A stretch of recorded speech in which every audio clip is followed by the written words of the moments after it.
Hi, everybody. I'm Tom Carothers, Senior Vice President at the Carnegie Endowment for International Peace in Washington, D.C. It's my pleasure to be the host and moderator of this session today on the perils of polarization in Southeast Asia. Understanding the politics of any region requires striking an artful balance between giving attention to national particularities, yet also giving attention to cross-cutting trends and currents that join countries as well. This is as true with Southeast Asia as with any region. It's a region highly heterogeneous in many ways, both economically, politically, culturally, and economically, and other ways. Yet at the same time, there are common trends that are joining up countries and hitting countries at the same time that are defining political life that we need to give attention to. Polarization is one of those trends. Now, it's not the dominant trend in the region or the thing that can help you understand everything about politics, but it's important. And it needs understanding if we're to come to grips with what's happening in the region politically. Moreover, it's a trend that's occurring in a lot of democracies around the world. So understanding how it's affecting Southeast Asian politics help us understand the politics of the region in a global comparative perspective that's useful as well. Now, what I'd like to do is take a couple minutes before I introduce our speakers and get to the country case presentations and the comments, just to ground our discussion a little bit with some basic analysis. Let's start with the question of what do we mean by severe polarization? Now, polarization to some degree is a normal feature of pluralistic politics or democratic politics. Political competitors in any robust political system compete fiercely with each other. They offer differing choices. They try to distinguish themselves from each other. And they often fight hard, tough, in hostile fashion with each other. That's normal democratic politics. Severe polarization, though, is something else.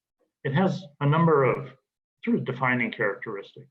It's polarization where the two sides have pulled apart to such a degree that they really have very little common ground anymore. They really share very few views on the major issues facing the country. It's also characterized by a high degree of intensity, negative feelings and negative views of each side about the other, to the extent that the two sides begin to not accept the basic legitimacy of the other and question the very legitimacy of political opposition. It's a kind of polarization in which there's an overarching view on each side that begins to subsume all of the cross-cutting linkages and things that might bridge the two sides. Instead, the two sides become complete worldviews separate from each other. And this is what really is characteristic of this kind of severe polarization. It's often driven by a polarizing leader, but it's something that lasts longer than any particular leader. It's not just a leader, it's something deeper in the society, two different worldviews that simply can't get along well with each other. And it usually starts at the elite level and then moves down into the population as leaders drive these ideas into the population, and the society as a whole becomes polarized, not just the political class. When you have all of these characteristics together, you're in the grip of severe polarization. And what this, in simple terms, what it means is that politics goes from being a battle of policies to being a battle of identities, in which my political camp and your political camp are different ways of being, different ways of thinking, different ways of acting on a whole raft of issues, such that we're simply different people if we're in one camp than in the other.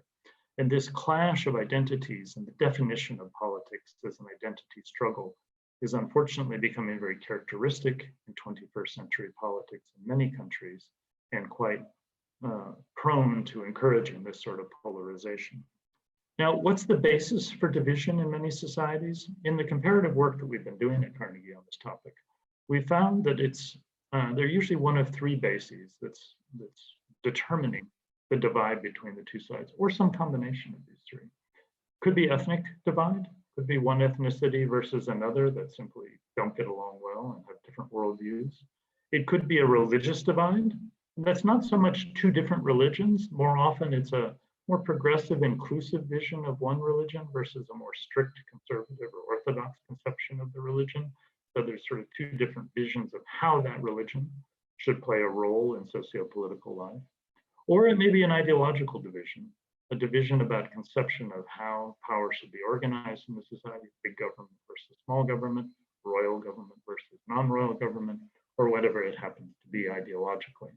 So these are the kind of things that are dividing democracies around the world and constituting the basis for severe polarization. Once a society begins to go down the road of severe polarization, it's a self-reinforcing cycle.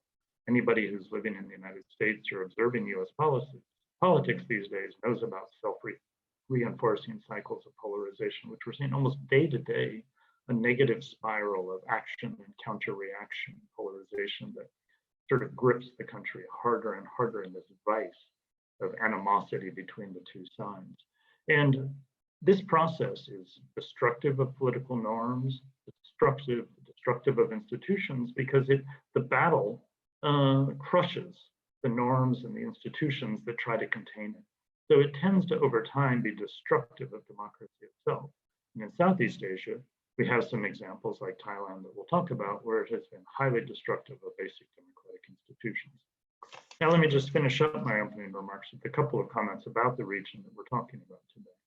In the countries in Southeast Asia, the 11 countries of Southeast Asia that are pluralistic or somewhat democratic today, or have been in the last 10 or 20 years, we see quite a bit of polarization, although it varies significantly. And that's what we're going to try to get a sort of a handle on today. There's Thailand, which has severe polarization, which we'll hear about. Sri Lanka, also been in the grips of severe polarization over the last 30 years, different episodes of it, including a terrible civil war. We have Malaysia, which is not as conflictive as Sri Lanka, but also been in the grips of quite serious polarization, although some interesting developments in the last several years. We have Myanmar, which is not binary polarization, yet has experienced some terrible conflict over ethnic divisions within the country. We have Indonesia, which, as we'll discuss, seems to be experiencing some growing polarization. And we have the Philippines, which is a different kind of case, where the author in the report that we did, Paul Kenny, the Australian expert, argued that polarization has not gripped Philippine politics much, despite the disturbing tendencies of Duterte and his rule, has not been very polarized. And his argument was because of the personalism of Philippine politics and the patronage characteristics of Philippine politics. But we're going to come back to the Philippine case as well, and some of the comments that Dave Timberman will make. Now, there's other cases we could discuss, but we're going to focus first on Thailand, then on Indonesia. Dave's going to offer some comments regionally and also bring in the Philippines, but we'd be happy to hear from you during the discussion section if you would like to raise questions or comments about what you've heard, but other comments, other cases you'd like to bring to the table. So we're going to proceed first with Janjira Sombatpoonsiri, who's a professor at Chulalongkorn University in Thailand and also associated with the German Institute for Global Affairs. He's been doing some great work for Carnegie on polarization and other issues. We'll hear next from Eve Warburton, who's a postdoctoral researcher at the Institute of Asian Studies at the National University of Singapore, and a terrific specialist on Indonesia. And then Dave Timberman, who has a very distinguished record of work in Asia over many decades and is currently head of Asia programs at Freedom House. So without further ado, Janjira, over to you on Thailand. So, hi everyone, it's night here, so I will say good night, everyone. It's not over yet. Thanks so much, Tom, for this very comprehensive introduction, which sets the stage for the whole talk today. As Tom said, that the case of Thailand is very crucial, and I would say extreme when it comes to polarization. And I think it's also a good case if you want to study how polarization reinforces authoritarianism and vice versa. So what I'm going to talk about today is how these two political phenomenon feed into each other. And, you know, by the end of my talk, I would probably update a little bit on the political events in Thailand. I think the bottom line of polarization in Thailand is the ideological struggle between the two supporters of two political orders. One is the supporters of the royal nationalist order, which mainly argues that sovereignty belongs to the monarchy. Yeah, and for them, any political regimes, including democracy, should be subsumed under the monarchical rule, right? And the respect for the monarchy is actually how someone as Thai person is defined as a Thai person. So love for the monarchy is a part of national identity. Now, on the other side, the Democrats argue that, well, sovereignty actually belongs to the people, and therefore the notion of the nation is defined by popular sovereignty. So now this fault line first started in 1932, but there was a conflict between two camps of the elites, right? But what we're seeing today has its origin since 2005 onwards, when the conflicts among the elites representing two camps started to spiral down the hill, and it became conflict between, supporters, proponents between the two camps. Yeah. Now, what happened prior to 2005 was two things. One was our democratic opening in the 90s, which actually gave rise to new political elites who came with new political parties that flourished in this era. The second thing was the economic transformation in the country, where Thailand has become more globally dependent on, trade. And then with this economic opening, a lot more people have access to social mobility. And as a result of that, they have demanded more, the rights and recognition. Now, I think the convergence between this democratic supply and demand reflects in the popularity of a new political party back then, Thai Party. And the party gained really, a lot of votes in 2001, in 2000. And then it grew very rapidly. And during this period, I think the past king was getting frail, and there was fear among the elites that these new elites would become a serious threat to the establishment. So now this is the context that kickstarted the whole polarization in Thailand. And I would say that the polarization in our country shapes our political life in three ways. One is that this elite struggle has turned into people struggle, identity struggle, partly because of how it plays out on the street in the form of tit-for-tat protest. So basically we have several episodes of street protest staged by both pro and anti-establishment camps. And normally these past protests got quite intense on the street, and sometimes they became quite violent. There were clashes between protesters and the authorities, and sometimes between armed protesters representing the two camps.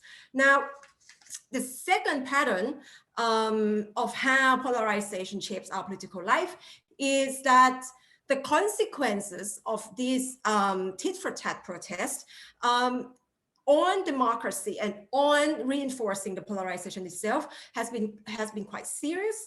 For example, the pro-establishment protests in 2005 and 2013 and 14 set the scene for the military coup that actually brought down our democracy.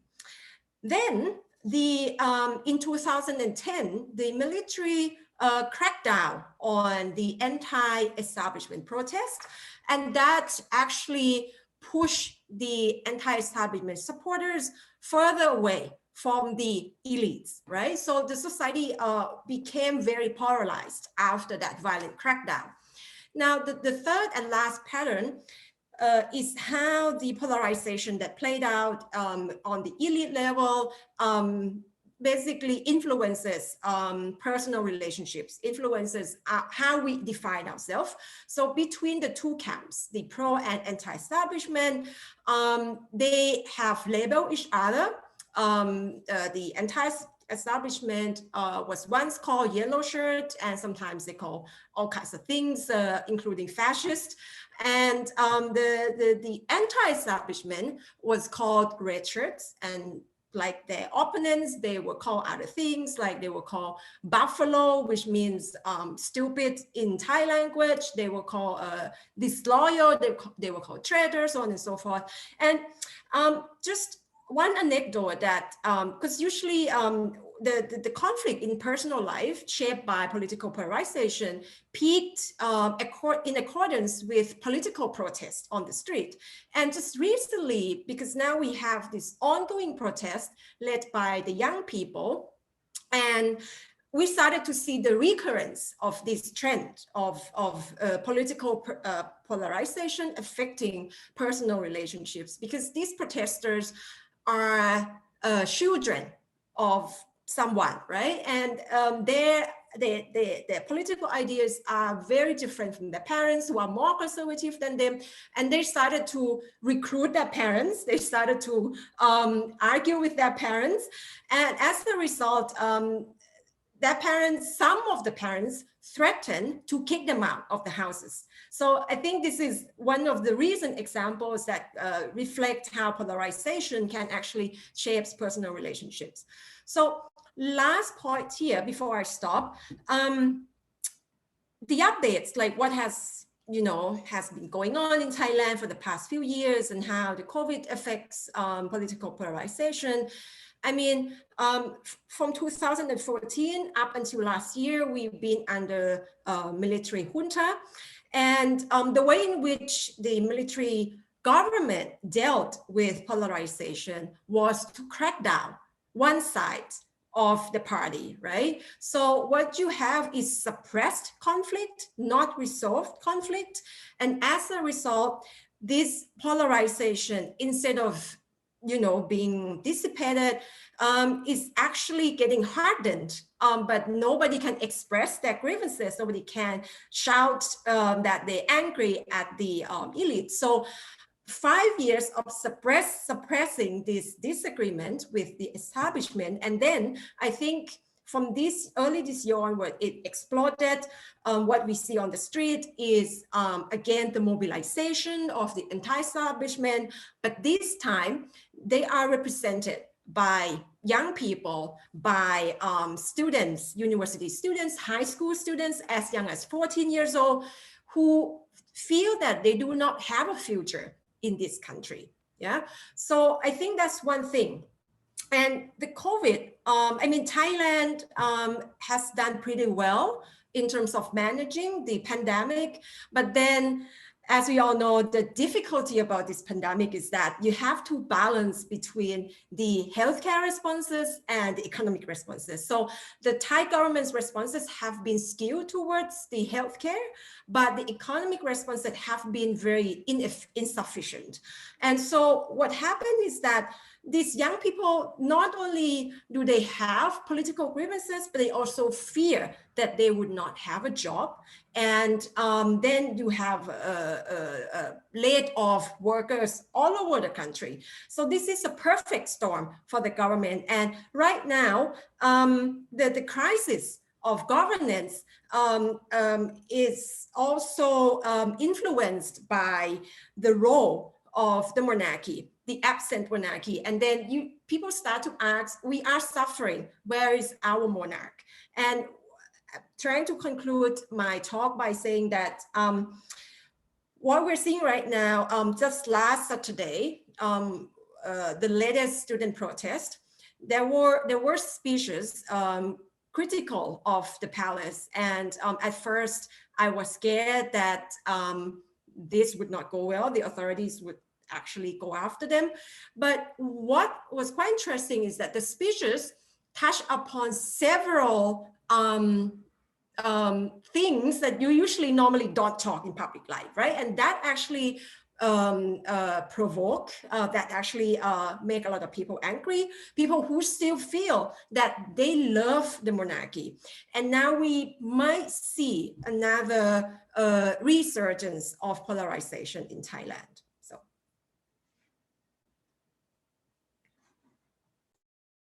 That's excellent. Thank you so much, Janjira. Really interesting. And thanks for taking it right up to last Saturday.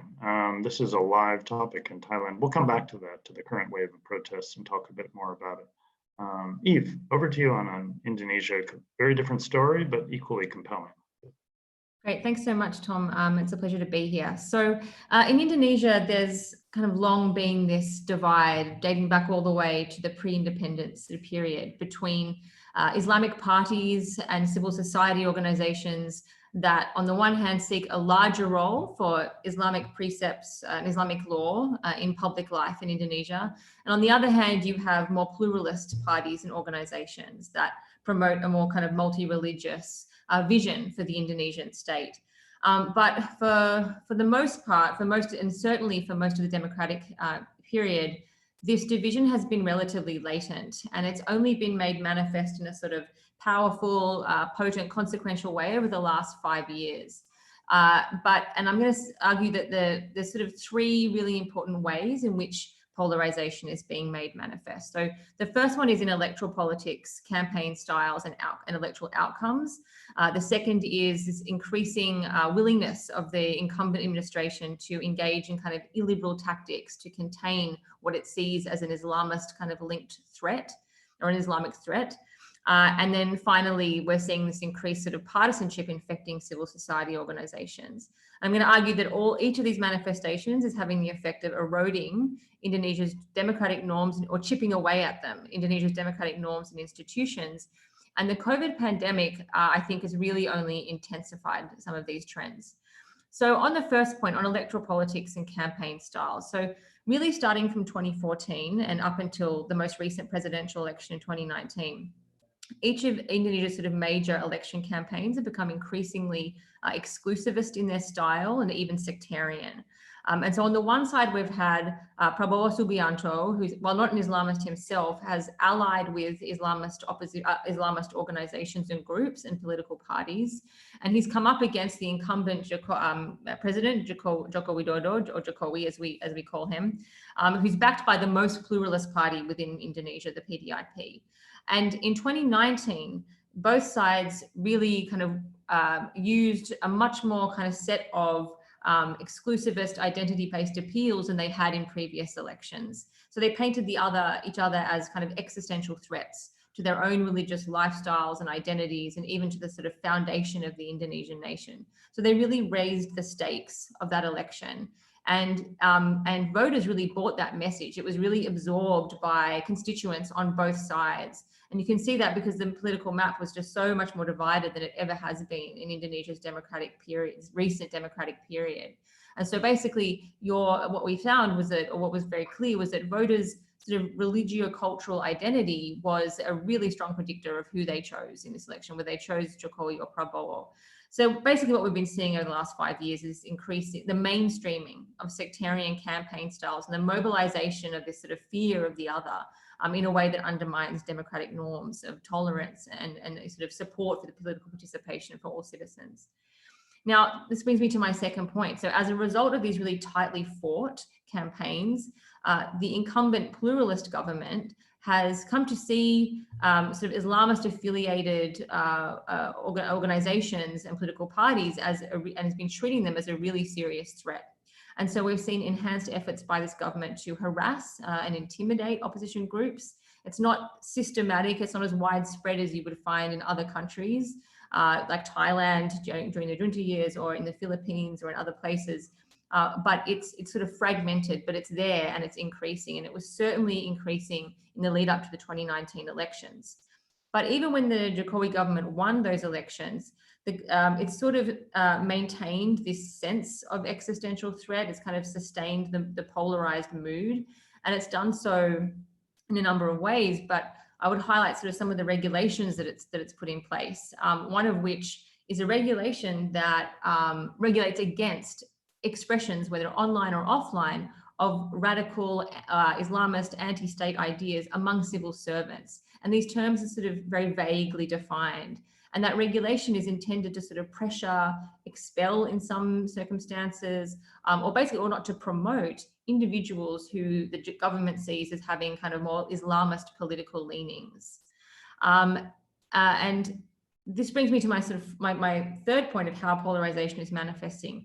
And that is this kind of infection in the civil society organizations and religious organizations sorry, pardon that noise, you can sort of choosing sides. They're becoming more and more partisan. They're kind of, you can kind of tell if they're sort of pro-Jokowi or anti-Jokowi.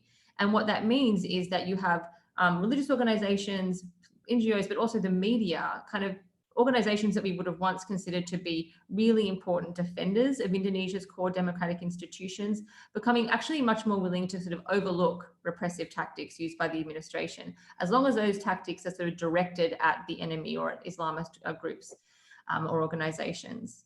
And of course, there are lots of activists and pro-democracy reformist organizations that aren't partisan, that remain neutral, but the space for them, even them, to criticize the government and to kind of express openly sort of dissenting views is becoming more and more narrow, because this government is it's becoming less and less tolerant and less accepting of criticism and free debate in an environment that's becoming increasingly polarized. So, and now I just want to make some comments about how the trends that I've outlined here are changing or are not changing in the context of the COVID pandemic. And I just want to point out that unlike Thailand, Indonesia, it never had the pandemic under control, but we're now in the midst of a major health crisis. Even the kind of the COVID task force that has been trying to play down the extent of the contagion for many months has now announced that its healthcare system is on the brink of collapse. It's quite devastating to watch. So hospitals are full and people can't get the care they need, and doctors are dying at sort of an alarming rate as well. And we know that this is a country that has had a flawed health system for a long time. It's lagged behind its neighbours in terms of its healthcare infrastructure. But this is also a direct result of the central government's policy: delayed lockdowns, not listening to medical practitioners, placing military and former generals at the sort of helm of the organisations designed to set up to manage to manage the pandemic. And communicating incorrect and contradictory messages to citizens. So we have a situation where the government has this deeply flawed approach with huge consequences for the country's health, for the community's health. Now, so against that backdrop, the big question is, is this kind of going to help unite citizens, organizations, elites across that divide, in the light of this sort of shared tragedy, or is it going to sharpen that divide? And although I have to say that, it's so unprecedented, I'm not quite sure, what the answer to this question will be in 6 months or a year. But at the moment, the all indications are that there's not a lot of evidence of sort of healing or kind of bipartisan sort of, decision making, especially not at the elite level. But I think at the community level, it's hard to say that we see any sort of bridging of divides as well. So at the elite level, for example, and we've now seen on several occasions, the way in which partisan divisions have hindered coordination between central and regional governments, which is so necessary to deal with this pandemic. So the central government has tried to undermine efforts by the Jakarta governor now on several occasions to try and initiate a lockdown. And that's because the governor, Anies Baswedan, is sort of a nominal kind of figurehead for the Islamist opposition. He defeated a Jokowi ally in 2017 to win that governorship, and he did so using a deeply sort of sectarian campaign strategy allied with Islamist organizations. So the incumbent, and also beyond that, the incumbent government has behaved in a way, it's responded to the virus in a way that I think really just serves to sharpen opposition amongst Islamist constituencies. So it's, well, and amongst other constituencies too, but particularly Islamist constituencies. So it's tried to rush through a whole bunch of controversial laws while people are distracted sort of by the pandemic. And one is, which is particularly provocative, which tried to sort of revise or kind of reinterpret the Pancasila, the kind of the ideological foundation of the nation, in such a way that appeared more secular, seemed to be more secular. And it was, it provoked a widespread backlash from Islamic organizations. And it must have, it was so predictable, but it's a provocative act. And then the state is also, as I said, even leading up to this pandemic, it was becoming increasingly prickly and sensitive about criticism, especially from opposition groups. Pandemic, it's come down to pretty hard, in fact, especially early on, against sort of people and media organizations and outlets, civil society groups, even medical practitioners. So not just Islamists, but it was arresting and intimidating. It's been hacking accounts. removing media reports that it deems too critical. I don't think it's got any little control over the media narrative anymore now that the pandemic has reached the level that it has. But what we've seen over the last 6 months are kind of this sort of, again, fragmented attempts to try and contain criticism, including from opposition sort of figures. And it's also creating this really securitized atmosphere, which I think, again, is going to feed into polarization. So the government, for example, is insisting on going ahead with local direct elections in December, despite this level of contagion, but it's going to mobilize the military and the police to break up any campaign activities that they deem as kind of breaking social distancing rules.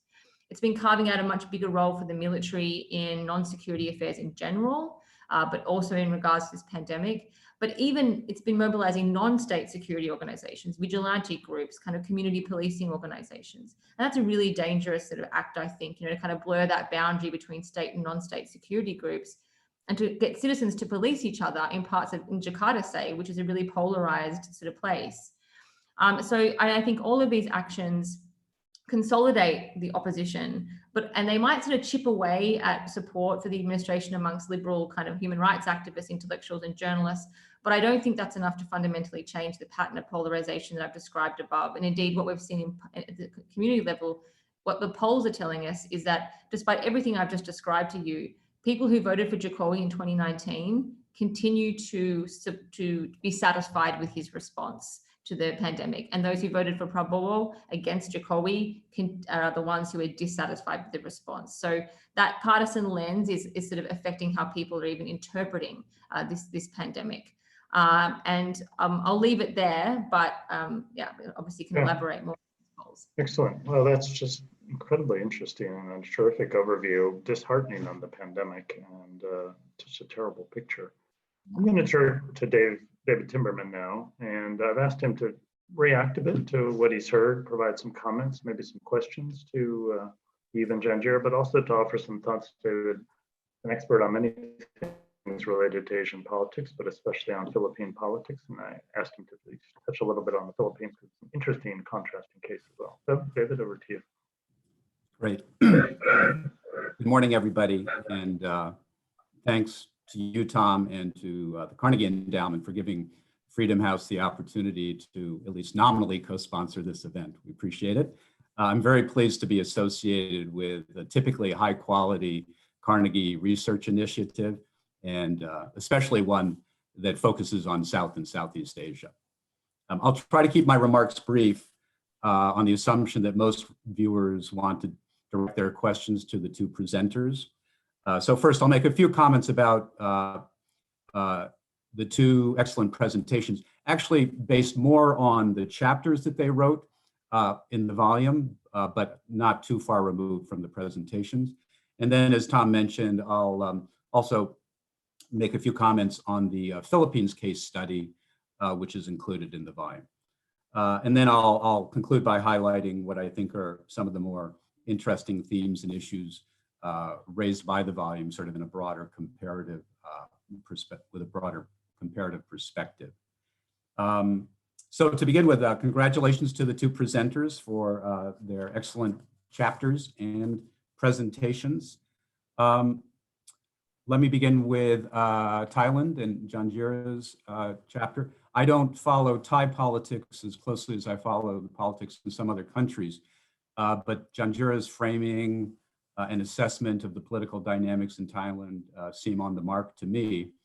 In particular, she points to the completing notions of sovereignty, or of the polity, the royal nationalism versus democratic or popular sovereignty, the challenges posed by the emergence of new political and economic elites, and in particular, the rise of Thaksin Shinawatra 20 years ago, and the repeating cycles of elections and mass mobilizations, and now, and occasionally suppression, as she noted, that have been unable to produce a legitimate and stable balance of political forces in Thailand for over a decade now. So for Janjira, just two questions. And again, I mean, I'm just throwing these into the hopper to be addressed whenever it makes sense to address them. Looking back, I do wonder, the threat to the pro-monarchy establishment, as you term it, was it democracy or democratic politics per se, or really more the particular threat posed by Thaksin's wealth, popularity, and populism? I mean, so is he sort of, was the Thaksin phenomenon sort of a special, exceptional phenomenon? And if that were the case, is it then not possible, at least, that royal nationalism can't accommodate a less threatening form of sort of democratic democracy in Thailand, as it did actually, you know, at least sort of episodically pre-Thaksin? And then secondly, and you didn't mention this in your comments, but it's in your, there at least there's a reference to it or two in your chapter. Thailand's an interesting example of how the judiciary, as a part of the establishment, quote unquote establishment, seems to be contributing to polarization by its propensity to dissolve political parties and ban their leaders from politics. So, I mean, given the current relevance of this question in a number of countries, I'd be curious to have you speak a little bit more to the role of the judiciary in fueling polarization in Thailand. Then turning to Indonesia, as someone who's kept an eye on Indonesian politics for quite a long time, again, I agree with Eve's framing and assessment of the political trends there. In particular, her description of the historical importance of patronage and co-optation to preserve elite cohesion, and how that seems to be now of diminishing importance, which is really a fundamental, at least I would say, a fundamental shift in Indonesian politics. Secondly, the growing importance and complexity of the dynamics of Islamization and Islamist politics over the last couple decades. And as she was just pointed out, how interestingly, how the current government is responding to that. And then third, she talks about, and this is, as Tom has mentioned, is important across a number of cases, the important role of political elites and political entrepreneurs in fomenting polarization. And it is just worth mentioning in the case of Indonesia that this is not entirely dissimilar from how elites fomented ethno-religious conflicts following the political transition back in 1998. So for Eve, two questions. One is in the case of Indonesia, is it accurate to think that polarization is somewhat less acute at the subnational level than at the national level?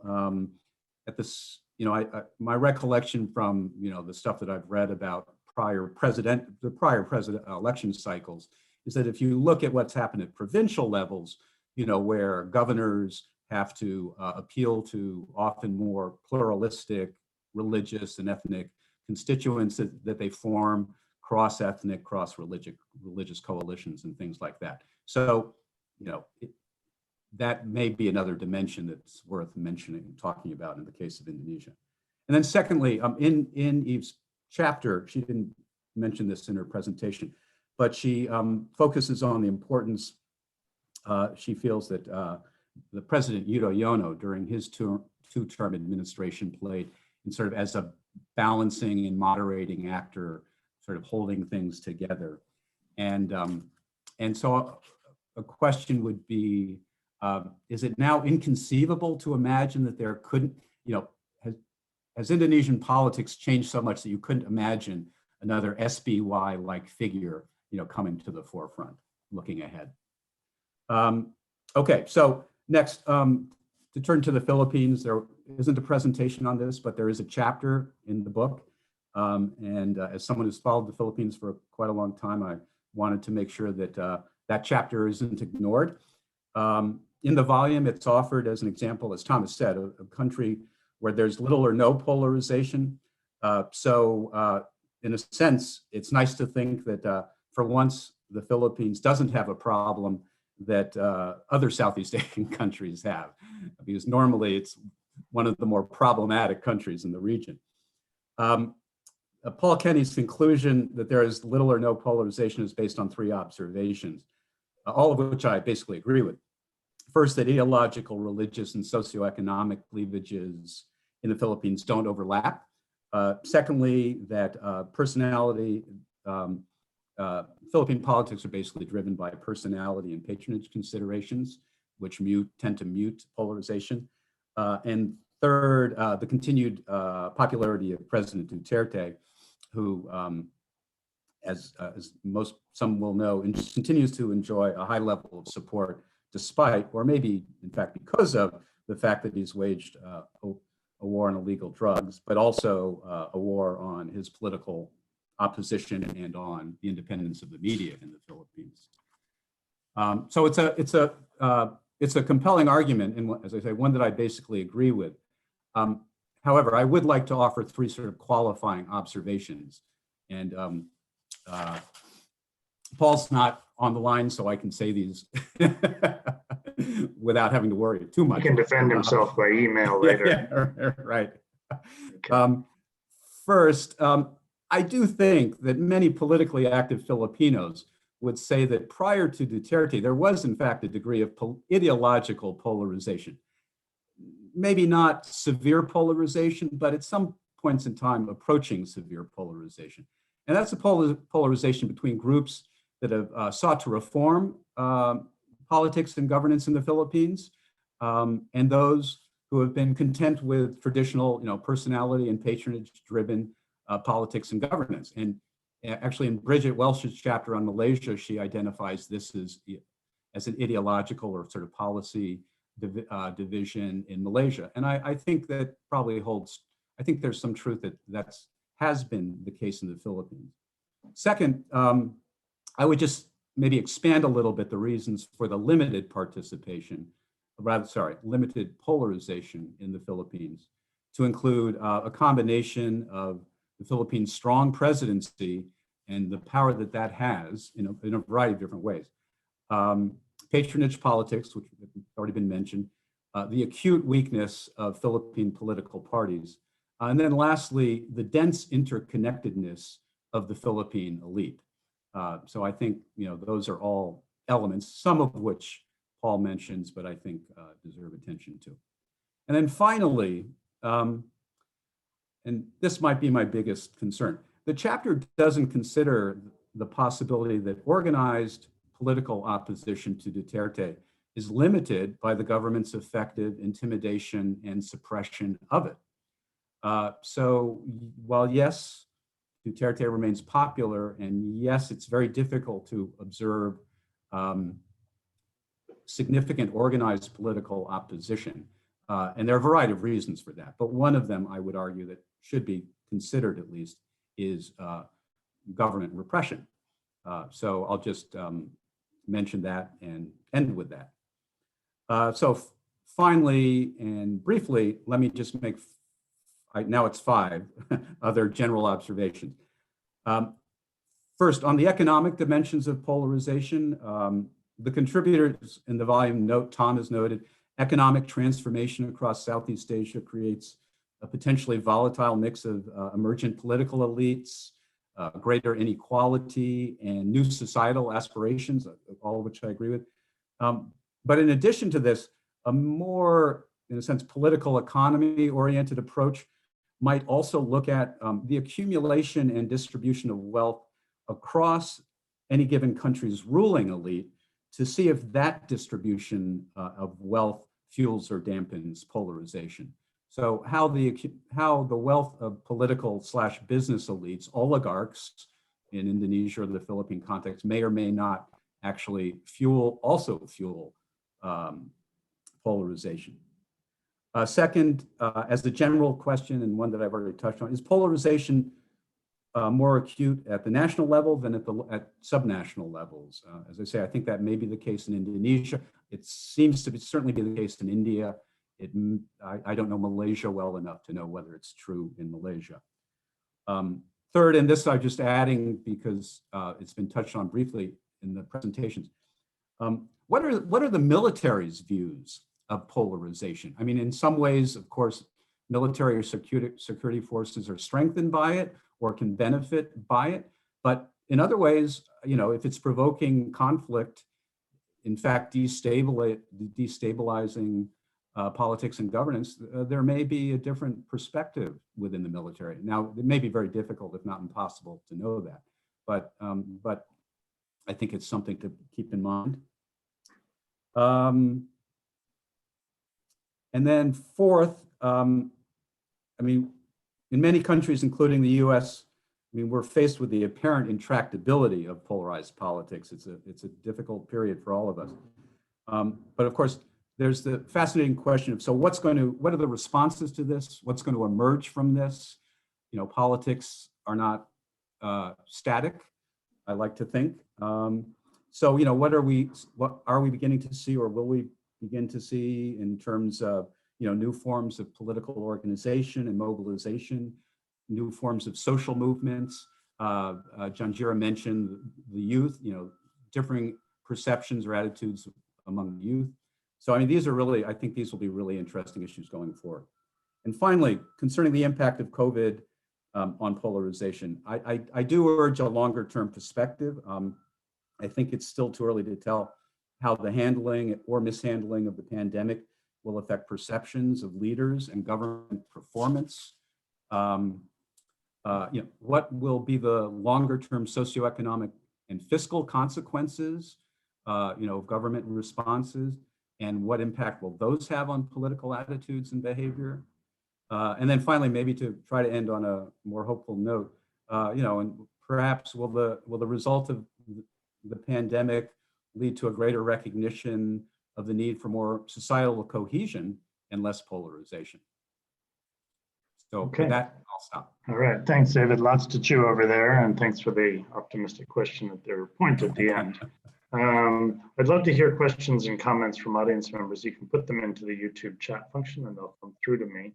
While you're doing that, let me start with Janjira with the two questions that David asked. It's the same one that was on my mind about Thaksin and whether or not the, in a sense, monarchical establishment could tolerate a more democratic sort of movement or force in Thailand, or was it something, you know, which way would you come out on that? Question. I think and also a question about the judiciary, but just briefly, because I want to turn to audience questions. A short answer would be, for the first question, would be yes. And the monarchy did that in the reign of the past king. Basically, what he did was this very paradoxical situation in which he established himself as the hegemonic figure in which stays above politics. So that's what we always understand, the role of the king as someone who stays above politics, but in reality, he did, right? But in that sense, when he tamed democracy, then he could allow democracy to thrive, as was the case in the 90s. And I think what happened, that's why I kind of emphasize that point, that there were two incidents that happened when Thaksin became a threat. First was he knew that he was frail and that the transition of the reign would happen. So the monarchy as an institution was very insecure. The second thing is that Thaksin was, I wouldn't say he was a populist, but he was very popular. He became a populist after he was sacked by the military coup, and then he had to mobilize his support base. But before that, I think he tried to ally his interests with the ruling elites, but he failed. And I think that was when he became the threat to the throne. And so my short answer would be that if the monarchy can tame democracy, then they can coexist, right? But if they couldn't, then what we have is the continuation of the establishment's destruction of democracy from 2006, 2008, 2013 and 14, and just recently, a lot of opposition parties face challenges to establish themselves. So that's my question, my answer. So the second question would be short. The court is politicized and it is a part of the establishment, and that's why the court has played a very critical role in undermining the opposition. Good, okay, thank you. Let's turn to the questions, Eve, that Dave posed for you. There was the one about subnational versus national level polarization. And the second, a question which I think anybody who's living in a country that's either very polarized or seems to be headed that way, which one naturally wonders is, could a leader emerge who would be different, who would be more inclusive and could bridge this divide? It's part of the inevitable wondering of what's the path out of this? What's the way out? So if you could address those two questions. Oh yeah, they're really fantastic. The question of is it kind of divided at the national level and the subnational level? And I think my answer to that is, well, it used to be the opposite. We didn't used to talk about polarization at the national level. And in fact, we used to talk about it in some parts of Indonesia. So David's absolutely right. You know, many multi-ethnic kind of districts and provinces in Indonesia, there were strong incentives for people running for governor or bupati to partner with a vice candidate who from another ethnic group or from a different religious group to kind of get that cross ethnic or religious appeal. And that was a kind of, and that was something we've noticed for many years. But there are some parts of the country where, especially where ethnic and religious differences overlap or kind of overlap, where you places like North Sumatra, places like West Kalimantan, then you had deep divisions, in fact, in the communities, and that often did play out in electoral campaigns. But most importantly, it was the gubernatorial elections in 2017, so that kind of regional level election that was so incredibly divisive and sectarian. And in the elections that have come since, the local elections that have come since, what we've seen is a pattern where you found more candidates sort of running with co-religion, you know, people from the same religion as them, or from the same, like you had a kind of pluralist Islamist sort of pattern coming into play in different parts of the country, and they would kind of took their lead from that Ahok campaign. And this word kind of, the candidates were fearing being the Ahokkan, which in Indonesian means like sort of being, you know, being the target of a religious sectarian campaign. So it became more common at the local level as well. But yes, today, I mean, these days, national elections have become so much more polarized. And that brings me to sort of to answer the second question. And just briefly, because I didn't talk about it in the presentation, you know, the sort of two reasons that I highlight in the chapter for why polarization along this divide was so latent for so long. And part of the story is kind of, you know, the role that patronage plays in Indonesian politics, which kind of papers over a lot of these religious divisions between the parties. But it was also partly a story of SBY's sort of style of governing. So he was kind of described by Marcus Misner and Ed Aspinall as like the great moderator. You know, he saw himself as being someone who led a society, and I'm sort of quoting from their work here, you know, characterized by deep division. So it was his role to sort of bring all the different parties and organizations into the sort of the fold, to kind of through patronage distribution and material rewards. And through that, not only did he appeal to different, you know, he kind of won the support of parties from across the spectrum, but voters as well. So he attracted voters from PDIP as well as the most Islamist party, PKS. And I think we didn't probably think that was as remarkable as it was, but as time goes on, we now see him and the role that he played in some ways as kind of, as being a depolarizing figure. Now, is there someone like that on the horizon? I mean, I can think of a couple of people, like someone like Sandiaga Uno, who's a businessman who seems to have, he was kind of always quite a secular sort of, you know, figure in Indonesian sort of business community, but he's become increasingly Islamist. And so he's kind of young and cool, and he kind of appeals to a lot of different sorts of people. But I'm not sure that he's going to win the next election. But beyond that, I can sort of see the way that, you know, it's kind of out of the bag now, you know, and it's really hard to sort of roll back you know, what's been said in these campaigns and some of the kind of alliances that have been built between pluralist parties and religious organizations on the pluralist side, and the kind of relationships that have been built on the other side. And both sides kind of see, I think, a real, especially in the incumbent pluralist opposition, they see that they've got the momentum now to maintain a kind of more, and the polarized atmosphere and the approach that they're taking will benefit them. It will give them greater access to power, greater access to resources, and will kind of contain the kind of, you know, the opposition in a way that they haven't been able to contain for so long. And so it's kind of in their interest, I think, to maintain, at least for the sort of medium term, to maintain this more polarized sort of political landscape. So I'm pretty skeptical, in fact, that we'll have another SBY figure coming about, at least in the next presidential election. I mean, in the comparative study that we did, I was hoping I would find some great examples of unifying leaders who come into a polarized context and bring a country back together. It's really hard. It's very hard to do. Once you've moved down this road, we had one example in Ecuador where you had a very polarizing leader from the left, and he was kind of a polarizing populist leftist leader.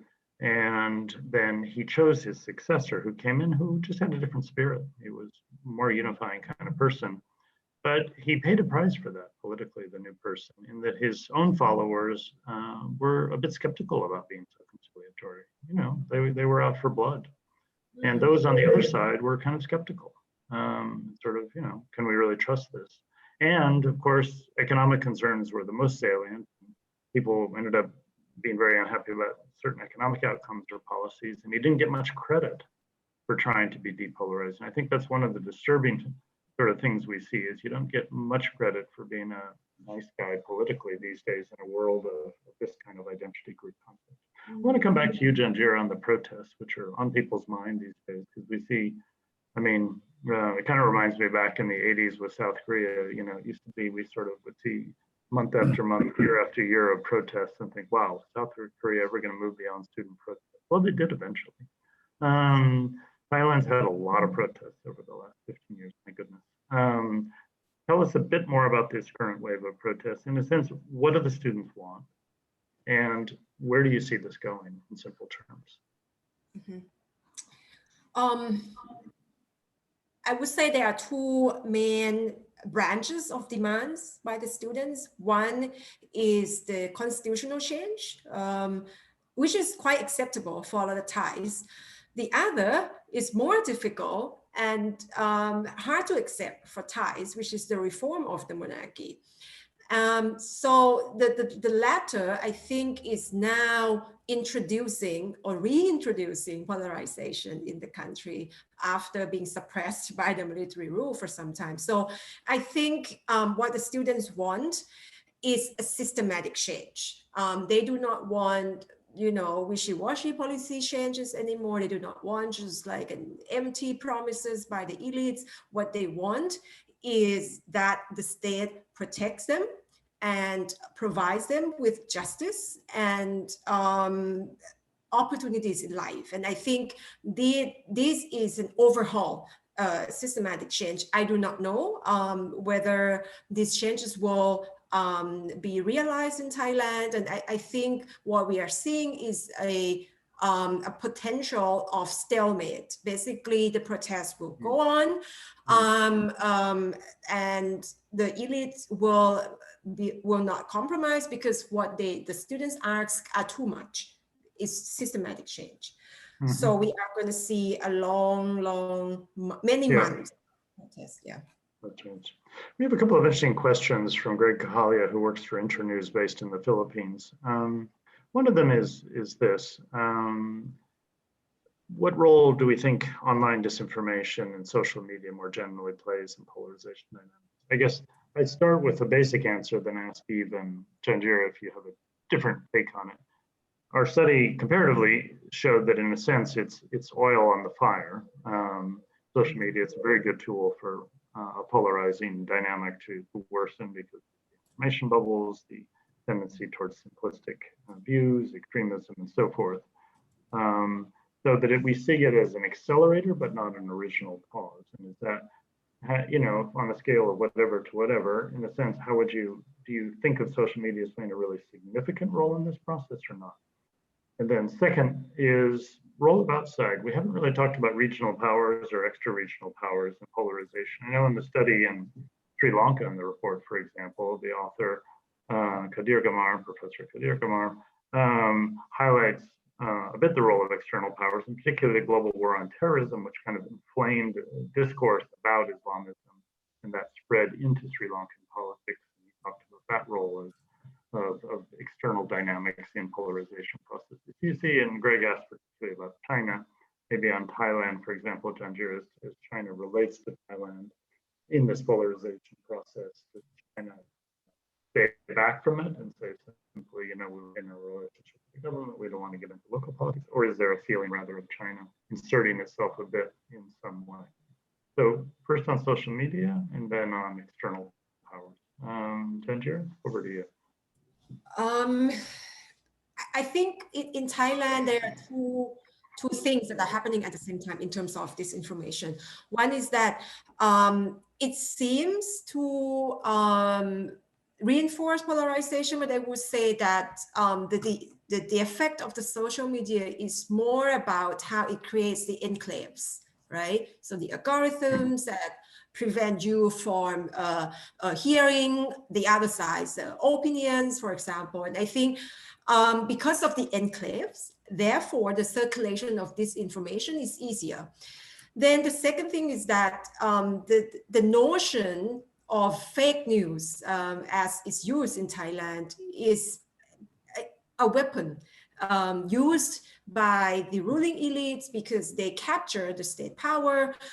So they implemented laws that would charge dissidents because of disseminating fake news, the so-called fake news. So I think even the notion of disinformation in Thailand is politicized and contributes to this politics of suppression of polarization. The second thing, China, second question. It's difficult to see the obvious role of China in this, but I would say that the existence of the military government has facilitated good relationships between Thailand and China. And I am not sure if this would change if a more democratic government would come to power. So that would be my take on China. Okay. Eve, anything on social media? I tend to think of the external powers as less salient in Indonesian politics, so maybe I'm wrong on that. Anything on social media or anything else? Yeah, for sure. I mean, I totally agree with the way you sort of cast the role of social media and polarization as sort of oil in the fire. But I think in Indonesia, it matters for polarization within a particular class of politically active people who are so active on Twitter and Facebook and things like this, and politically active. But, I think it's a mistake in Indonesia to focus too much on social media. I know in the lead up to 2019 elections, there was analysts were looking at social media and saying, okay, that's where the polarization is. And we don't need to worry too much because, penetration of Twitter and all that sort of stuff is relatively low when you look at the whole Indonesian voting population. But once we went to the field, we realized that polarization was becoming a really serious problem in Indonesia because of the way it was being kind of campaigned and communicated. Polarizing ideas were being communicated in really traditional ways, through pesantren, through Islamic boarding schools, through religious teachings, through community events. It wasn't so much what was going on in Twitter and Facebook, but it was actually a message that was being sent through very, very traditional kind of methods in the context of Indonesian campaigns. And so they sort of analysts misjudged the polarization. But the one thing I would say is that WhatsApp in Indonesia, not so much Twitter and sort of, but the kind of online communication tools, I think, are becoming or have become a channel for fake news, for hoaxes, for very inflammatory fake news in the lead up to elections, especially. And I think that's a space where I think NGOs and sort of pro-democracy NGOs and NGOs involved in kind of intergroup tolerance and stuff, they're really focused on that because it's a channel of communication that is so difficult to monitor, and Indonesians use it all the time, and they're getting information they trust. And it's interesting. Dave, thank you. I wanted to come to you, Dave, on the external powers. You're at Freedom House. You think a bit about both the international dimensions of politics in Southeast Asia as well as the domestic dimensions. Generally, do you see this as a contributing factor, the role of external powers in terms of identity dynamics? And I was thinking as Eve was talking that, there's also the influence of the Saudi religious establishment in Indonesia, which has been significant over the last 20 years in terms of influencing sociocultural developments in Indonesia. So when we think of external powers, we sometimes have to stretch our thinking more broadly than just the obvious case of China. Dave, any comment on that? Yeah, just it's a huge topic and one that I in my job at Freedom House don't follow that closely. Others in Freedom House do, but and how you relate, as both Janjira and Eva said, how you relate the influence of external powers to polarization is even, I think, more difficult to determine. But yes, I mean, as you know, I mean, whether it's well, also, I mean, we have to bear in mind that some of those influences, say Saudi or others, you know, whether they're state or non-state influences is another, you know, element of that as well. So, but yeah, clearly there are, I mean, as Janjira mentioned it, I mean, we're living in a global era, and between the flows of money and information, you know, those external actors do have influence, and you mentioned Sri Lanka as well, certainly. And then of course you have, you know, across a lot of Southeast Asia, overseas Chinese, and you know, the influences through or the efforts to influence Chinese media and information in, you know, in various countries. I mean, there's a dynamic there as well. So it's obviously an important topic. How it actually plays out with regard to polarization, for me, it's difficult to say. Okay, we're going to finish up in a couple of minutes. Let me just sort of step back and say, you know, the question there's sort of two questions that I always get when I speak on polarization based on the comparative work I've done. We sort of touched on them, but I want to just go back over them because they're the questions that are on people's mind, then we'll finish up the session. One is, why now? You know, in a sense, use the word latent, Eve. In many cases, these divisions within the societies that are being polarized now are latent in a 50 to 100 year time frame. You know, in India, the divisions between the Hindu nationalist conception of India and a more secular, inclusive vision of India is a very long, old sort of story. Yet, somehow in the last 20 or 30 years, this division has risen to the surface. So one question that's always on people's mind is why does there seem to be a bit of a virus of polarization spreading among democracies now? Kind of what is it? And some people attribute it to things like social media, but I think it's deeper than that. And then the second is, where are we headed? I mean, Thailand's not just heading somewhere, it's been somewhere. It's been in a democratic breakdown off and on over the last 15 years. Indonesia's troubling, but it's completely not clear where it's headed. Other countries like the Philippines, not clear, you know, where it's headed and so forth. So I guess in simple terms, I'd like each of the three just to say, you know, in a minute or less, why now, in a sense? What do you think is happening in politics that are bringing these group identities to the fore? And how troubled are you about the countries you follow in terms of where they're headed? I'll turn it first to you, Janjira, then Eve, then we'll finish with Dave. Janjira? I agree that polarization has deeper roots than just the role of social media. And I think social media only amplifies and accelerates it. I think in the case of Thailand, what I can think from the back of my head now is that the social and economic changes in the country have been very, very fast during the 90s. And that created a new clientele for political elites, right? And therefore, when I said that there was a convergence between democratic demand and supply, that was the change that happened. And I think the change was even faster when you have young people with access to the media, but not only that they started to feel that their life have no future. And then, you know, what they want is that, you know, something happens and, you know, that they are doing stuff for change. So my point is that the socioeconomic conditions are very important.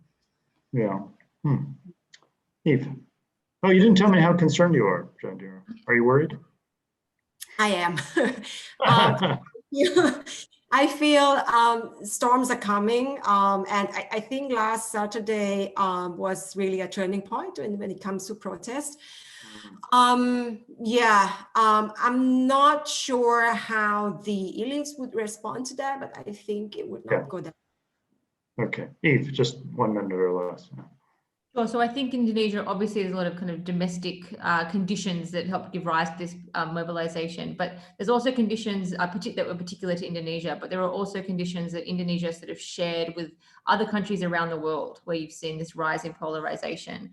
And I think we do have to point to the role that Prabowo Subianto has played. He's a populist. I mean, that's what he is. And he intentionally kind of cultivated a neo-authoritarian, sort of hyper-nationalist, populist identity for himself. And he took his lead from populists in Latin America and other parts of the world. It was a very sort of self-conscious attempt to bring populism to Indonesia. And I think we have to, his style of campaigning in 2014 was very, very different to what had come before. And the conditions were ripe, just like they have been in other countries as well, for a populist sort of campaign. You know, a lot of patronage distribution, people kind of not linked to their political parties, and a lot of disillusionment with the political party system and with corruption and with elites. And so I think that helps us explain, not fully, but it does help us explain no, that's, And then, you know, I think you're planning to make your life's work the study of Indonesia. Probably not just that, you're a broad thinker as well, but how worried are you about the future of this political situation of the country you care a lot about? When you first invited me to be this project, I wasn't as worried, and that was sort of a year and a half, maybe 2 years ago. I was a little bit worried, but I wasn't that worried, and things have only really gotten worse. And I'm now come to the conclusion that in fact polarization is helping us to explain so many other aspects of Indonesia's democratic decline. And I'm quite negative about how Indonesia will kind of reverse that trend of polarization. And you know, without a figure that sees a benefit in bringing these two sides together, if the political parties in power and the people that they put forward as candidates see a benefit from this more polarized atmosphere, then I think short to medium term, things are looking pretty negative. So participating in our comparative project was a pretty depressing experience. I have to say most of what I'm doing these days is pretty depressing. I understood. Yeah, and I haven't thanked my co-editor Andrew O'Donoghue, who's a terrific partner in this project. But he and I would joke about, you know, the emotional trajectory of polarization. Dave, 1 minute or less. Just want to allow you a final comment on this question. Thanks. Yeah, I mean, obviously, in any given country, there are highly particular contextual factors, but and I haven't been involved in the study, but it does seem to me that economic transformation and the insecurity, perhaps, and also the inequality. I mean, we have to, when we think about Southeast Asia, we have to recognize, you know, that it's highly in unequal income distributions at a time of rapid economic growth and transformation. So there's that. Leaders make a difference. I mean, as Eve has pointed out, leadership makes a difference. And a general dissatisfaction with I mean, what we've seen, the versions of democratic governance and politics in these countries. So looking for alternatives. Good. Okay. Well, I want to thank our hardworking panel. Janjira is in Taipei, and it's after 11 o'clock at night there. So Janjira, thanks for hanging in there. Eve is in Singapore, not quite as late, but it's not morning either. I'm in Europe, so late afternoon here, and Dave's in Washington, late morning there. So we've spanned the globe intellectually as well as practically. I want to thank you all for joining us. Hope it's been interesting for you. We've enjoyed it, and we look forward to further events. Stay tuned. And I want to thank our team at Carnegie, Marissa Jordan above all, for helping to put this event together. So we'll see you again. Thanks very much. Thank you. Bye.